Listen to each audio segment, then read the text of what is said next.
I want to welcome you to the Ask Jeff YouTube channel. Here's today's question. In Genesis chapter 4, verse 14, who are the people Cain is worried might kill him as he wandered? Well, if you haven't read this story in a while, you go back to chapter 4. Obviously, Cain does not offer a proper sacrifice. He gets jealous of his brother. He kills him. The blood cries out from the ground. Next thing you know, Cain is being banished from what we know as that area of the world, and he is concerned. He is worried that somebody might kill him if he goes, quote, out there. And so per the question, who is he worried about and what is taking place here? Well, there are actually kind of two possibilities here. Oftentimes in this section of the Bible I'll refer to, there's a natural explanation and there's what we call the supernatural explanation. So let's begin with the natural.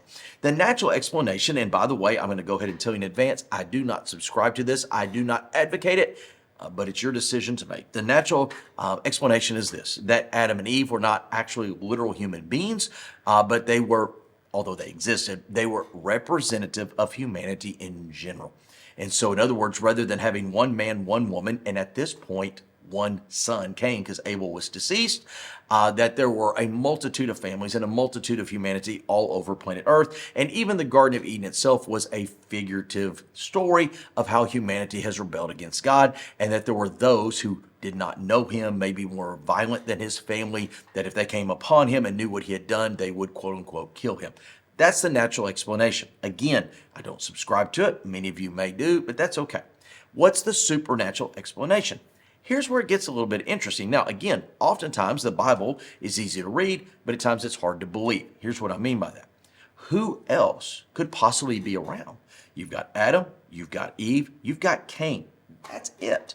So who could be worried about if we're going to deal with these as literal characters as I would subscribe to? Well, here's where it gets a little bit interesting because we know that before this time period, an individual known as Lucifer, we know that he fell, we know he rebelled against God, and we know that the angelic host rebelled with him. Not all of them, but a significant number of them. Why is that important? Well, in the Gospel of Luke, it makes the statement, Jesus says he saw Lucifer fall and he fell to the earth. You get into 2 Corinthians chapter 4, verse 4, it says that Satan is the god of this world. You get into Matthew chapter 4, when Jesus is tempted by Satan in the wilderness, Satan tempts him with the kingdoms of the world, and Jesus does not argue you don't have ownership or right to them. He just says, do not tempt the Lord your God. Why is that important? Well, if you look all throughout what we know as the biblical record, what we know as angelic beings are not winged creatures flying around. They're actually pictured every single time as men, as humanity. Abram walked among angels, didn't know it. Hebrews chapter 13 says we've entertained angels unaware. I think that if I had a meal with somebody with wings, I would be aware of them. No, they're always pictured as men. And so the supernatural explanation is there were those angelic hosts who fell with Satan who, quote, had places of the earth they resided in that he was nervous that when they came upon humanity, who essentially, if you look at the story, replaced them, would kill and have violence toward him. So what did God do?